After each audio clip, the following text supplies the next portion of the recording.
Do you think that the U.S. or UN forces should have moved into Baghdad? No. Why not? Because if we'd gone to Baghdad, we would have been all alone. There wouldn't have been anybody else with us. It would have been a U.S. occupation of Iraq. None of the Arab forces that were willing to fight with us in Kuwait were willing to invade Iraq.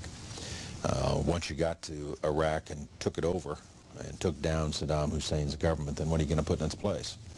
That's a very volatile part of the world, and if you take down the central government in Iraq, you can easily end up seeing pieces of Iraq fly off.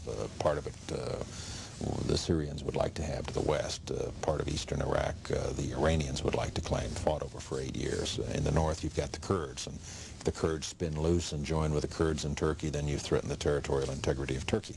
It's a quagmire if you go that far and try to take over Iraq. The other thing was casualties.